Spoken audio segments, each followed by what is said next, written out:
Bottom line, would you move back to East Palestine if you were living there? I have 2 little boys. I would not. Okay. How about you?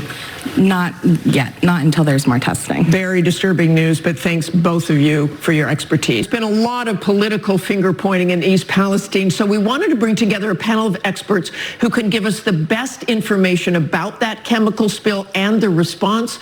Joining us is Samantha Montano, Professor of Emergency Management at Massachusetts Maritime Academy, and Peter DiCarlo, Professor of Environmental Health at Johns Hopkins University. Thanks for joining us this morning, both of you. And Professor DiCarlo, I want to talk to you first. Let's start with those health concerns. You hear people saying they're having headaches. They say everything's okay there, but should people still be concerned? Based on the available data that we've seen on the EPA response site, we just don't have the information we need to understand what chemicals may be present. We know it started as vinyl chloride, but as soon as you burn that, all bets are off. You have a lot of chemical byproducts that can happen from a combustion process like that. Even though officials are saying you're safe?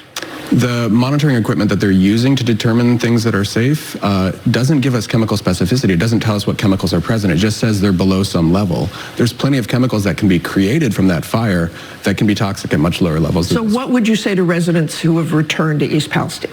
I would suggest that they ask for more testing of surfaces in their homes, understanding and getting the results from air sampling that has been done by the EPA, but I haven't seen any results posted since February 9th. And Professor Montano, there's been a lot of confusion about who's actually handling this, state, local. Why are they so confused? How does this happen, this confusion? Yeah, well, it's a confusing process, and really it's a kind of combination of all 3 levels of government, many different government agencies that are involved, and all taking on a small piece of the puzzle. So what would you say when you look at the situation has gone wrong with this response? Yeah, so first of all, there are a lot of unknowns, as Dr. DiCarlo was mentioning, in terms of actually understanding what the immediate health concerns are. That really is what needs to be driving the rest of the response.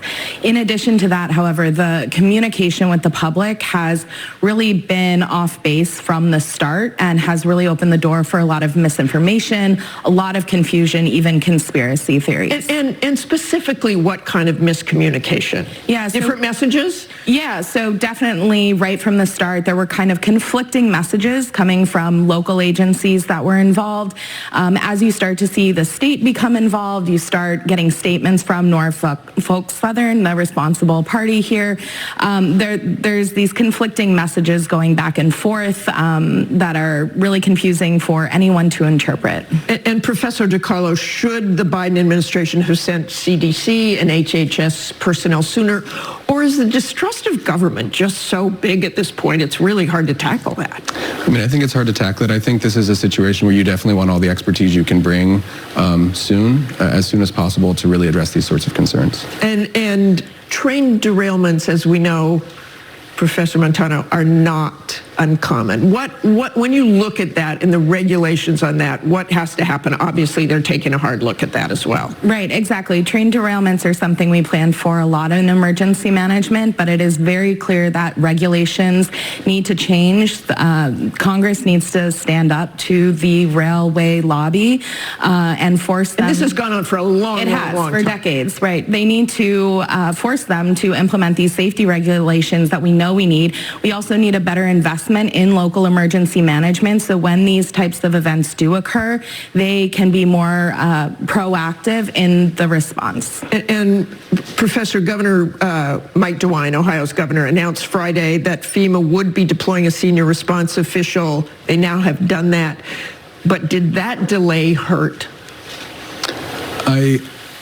It's a little bit beyond my expertise. I don't know what FEMA is going to bring to the table. I think we just need more data on what people are being exposed to, and especially people, young children, elderly, people who are vulnerable. Screwed up our town, they're going to fix it.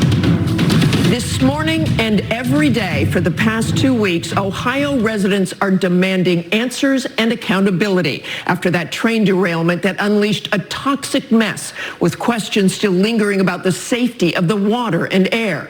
ABC's Alex Brochet reports on the mounting fears and frustrations within the East Palestine community.